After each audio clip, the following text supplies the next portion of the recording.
I That'd saw be five. freaking, Yeah. yeah, that'd be freaking crazy right there. But hello, everybody. Welcome to another episode of Visco Talks. Today I have with me Jorge Cabrera Sosa.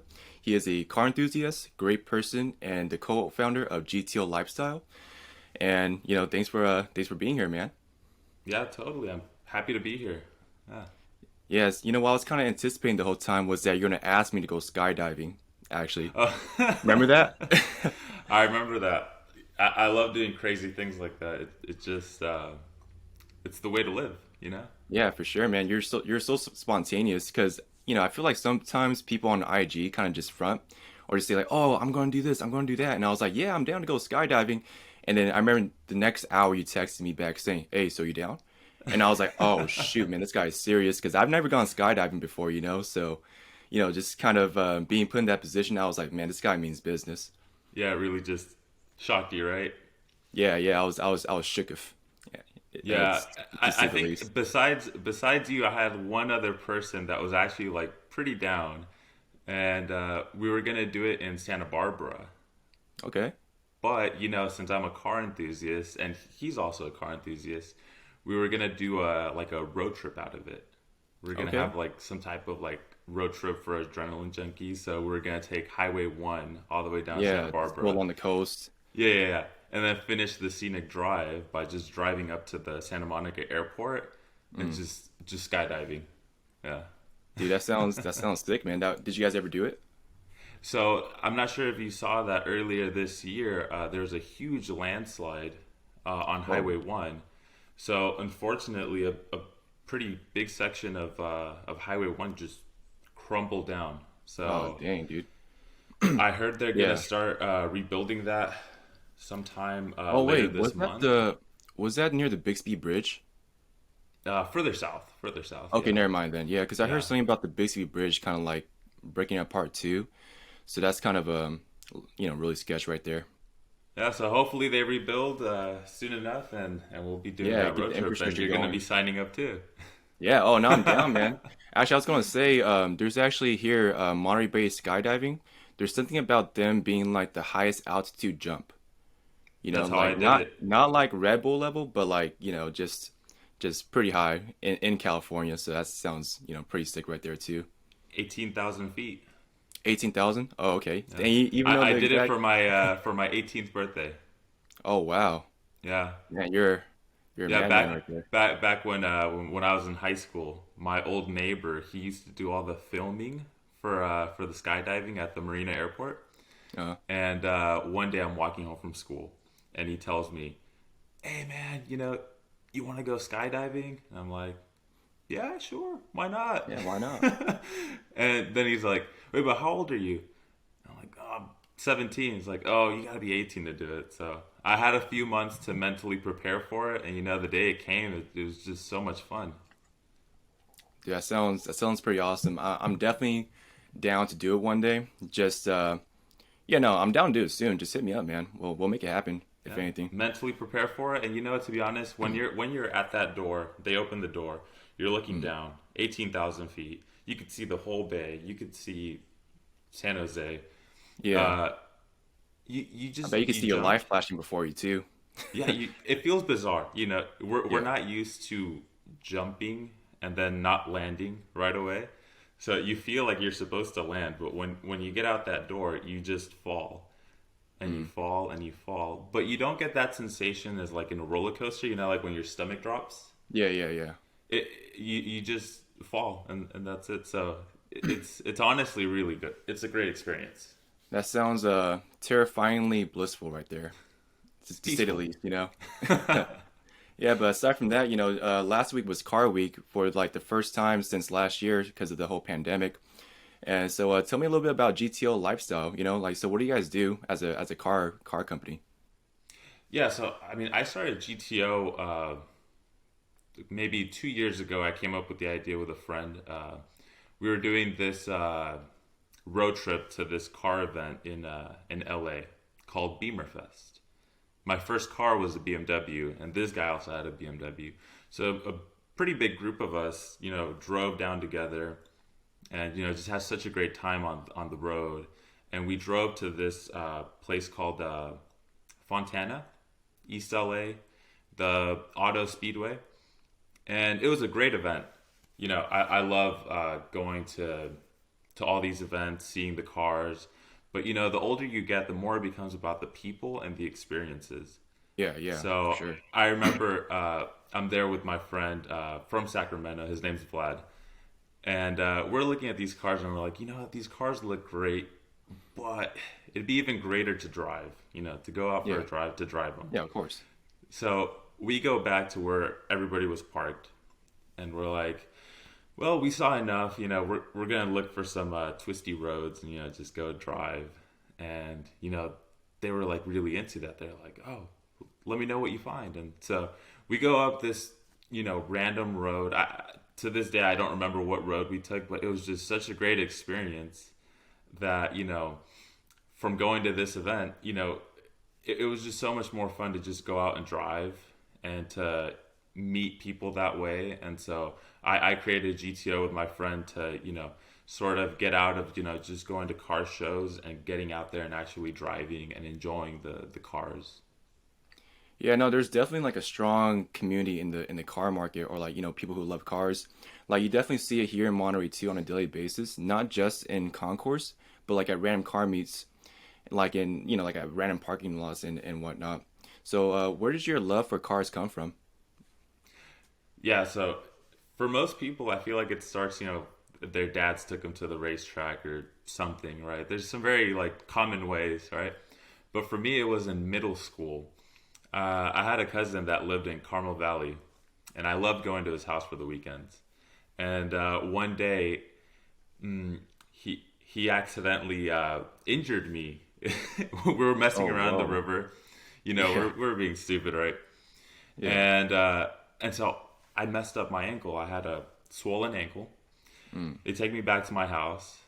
My mom has my dad go and get bandages and things like that. He comes back with the bandages, my dad, but he also came back with a car magazine, a DuPont Registry car magazine. And I still have that magazine. It's from 2008, and it had a red Porsche on it, and it was just it caught my eye so much that since then I haven't been able to get over cars.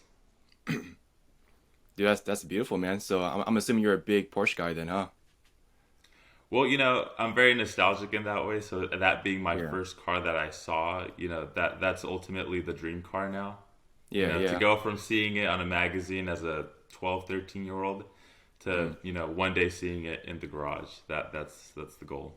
Yeah, it's crazy how like little moments like that kind of have such a big impact later on in our lives, to the point where it's like it's taking you to the place where you're at right now, which is GTO Lifestyle, meeting with like other car lovers, going to these great events from throughout California and even to New York. So that's pretty beautiful, man. Did you attend that Porsche event in Seaside actually too? That giant Porsche event. I forgot what it was Yeah, yeah, called. yeah. Yeah, it's called Works Reunion. Yeah, yeah, that was like near the auto mall over there. And yeah, so yeah, that was pretty sick too. Like I was over there and like I was never really a Porsche guy to be honest, but after seeing all those GT3s, those 911s, I think I saw like a 944 actually, and I was like, yo, those were pretty sick. Well, Porsche is a great brand. Their cars hold their value so well. So they're great investments for a lot of people that just do it for the investment or just to have something pretty in their garage.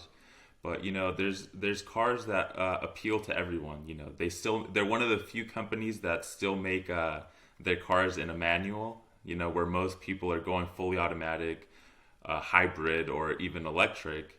Porsche is still embracing both sides. Mm. The manual purists, and they came out with their all electric sedan called the Taycan, and Yeah, yeah, I saw that. so they're embracing both sides of it. Do you think they're ever gonna do something electric with their 911s, 911s? I think it's inevitable. Yeah, it has to be done Maybe eventually. maybe it'll be just a different side of that car because even nowadays with their 911 range, they have the turbo and the turbo S, which are all-wheel drive, and Mm. they're a little more comfortable to just daily drive. And then there's the more track-focused cars that they have, like the GT3, the 3RS, and the 2RS. So Yeah, they have something for everybody. yeah, for sure. So like I'm glad we kind of went on the subject because now that we see that electric vehicles are kind of taking over the market, especially during Concourse this year, you see all these giant, super EV cars that's like taking over the shows for the most part. Some of the ones that are like most notable is the NSX Type S and the Lamborghini Touareg. So what do you feel about that? Kind of just being like I guess would you prefer the old-fashioned cars or the EV cars in the future of the future? Well, EV cars are inevitable. Uh, there's always going to be that nostalgia for, those older cars with the V12s naturally aspirated, just hearing that sound. Um, but I think some manufacturers are trying to make it as exciting as possible, getting into electric. Because with electric, there's manufacturers like Tesla that are coming out with the more practical, more affordable electric cars like the Model 3, or they recently announced an even more affordable version. It's going to be like a smaller Tesla, and it's going to be, I think, like $20,000, something like that. And then you have some of the cars you saw during Car Week in Monterey, like the Lotus. It's like a $2.5 million electric car. Yeah, I feel So like that's like not a common car that you would see, like just a no, Lotus. no, Yeah, not at all. Well, no. where are they from? Are they like European too? Lotus is from England. Yeah, England, okay. yeah. So Yeah. so Lotus originated from England. They have a huge racing background. They made their way to the U.S. market with the smaller cars, the Elise, the Evora, and they're just really tiny cars that are meant for tracking and Mm. driving at racetracks. But it was a big surprise when they came out with this $2.5 million electric Yeah. hypercar. Yeah, for Uh, sure. but I think it speaks that all manufacturers are sort of headed in that direction. Yeah, for sure. I think I guess a big argument against EV cars, even though it's like very sustainable, is that it's kind of taking away the driving experience. Like people love hearing their engines roar. They love going, shifting their gears when they're driving manual and stuff like that. So, do you know if like they're what they're doing to kind of combat that? Well, I know some cars that are hybrid. Uh, they they pump audio through the speakers to make Mm. it sound like the car's making Oh, so they have like sounds and little whatnot. sound bites, Yeah, just so like it's artificial. Yeah, they do some hums, something to give you some sense of feedback. Because I'm not sure if you've driven an electric car. I don't have much experience. I've driven a Model S, and it's not completely quiet. It does have like a certain hum, uh, but I think it's a different experience. You definitely don't get an electric car for the sound, but there are some benefits to electric cars in terms of performance, because electric cars get instant torque, which means when you step on the gas pedal, I mean the wheels spin immediately, so you get off the line so much faster. That's why you get those Teslas that are getting 0 to 60 in under 2 seconds. yeah, yeah. Man, that's like I don't know how I feel about that because just kind of implementing artificial sounds into electric cars, it's like yeah, you're kind of getting some of the original car feel, but it's just so I don't know. That sounds very interesting. Well, I guess we'll see how that's like in the future. But yeah, Tesla though. Tesla's kind of did you hear about Elon Musk having those robots? Oh yeah, I saw that. That's Yeah, that's pretty it's insane too. I just found out about that yesterday, and I was like, oh uh my gosh, this guy's doing everything. This guy is sending people to moons. This guy's making robots. he's like Um, the Tony Stark of real he life. he was actually in Iron Man 2. Actually, he made a cameo appearance. Yeah, the cameo, I saw that in Yeah, Monaco. yeah, that's Yeah. pretty sick. Yeah, like I I didn't didn't know notice about that when him I first saw the movie, but it wasn't until exactly. after that I was like, he was in that movie? Yeah, right. Yeah, yeah. It was just so random. It was like 5 seconds, and then he was just gone. Yeah. But how do you feel about his Cybertruck? About what? His Cybertruck? His Oh, the electric truck. Cybertruck? Yeah, the Y- you Cybertrucks. know, did you see the release? Did you see what happened to the window? In China, he has like the little metal ball and just throws it and cracks the window. Yeah, Oh yeah. man, that was. he still, I mean, he still laughed it off. It's Elon Musk, Oh so yeah. Do you I think thought he did he that on might get purpose, away. or do you think it was on accident? Knowing this guy is a enigma, man. You can never really know about this guy. I think you can make an argument for both, but I guess I'll play devil's advocate and say that it was on purpose, I guess.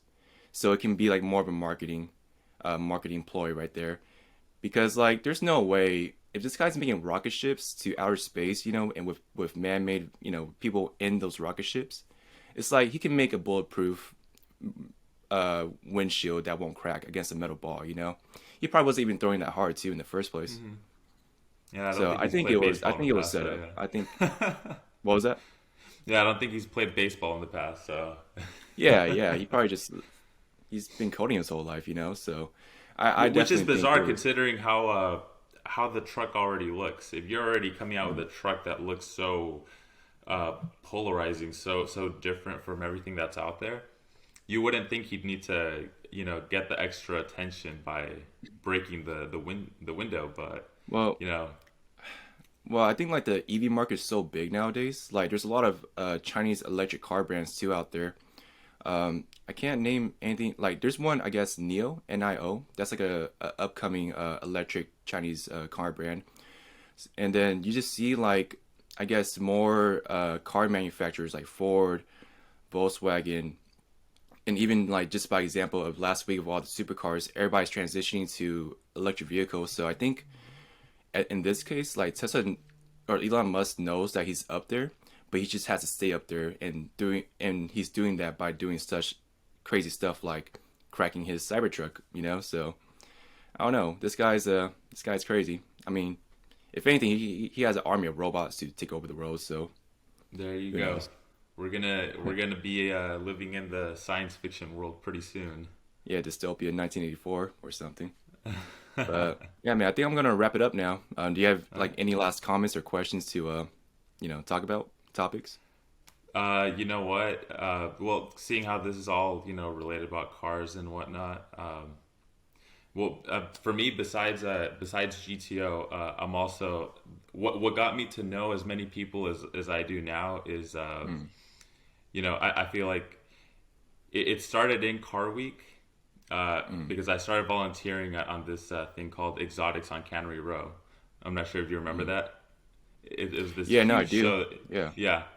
So I mean that's how I started just volunteering.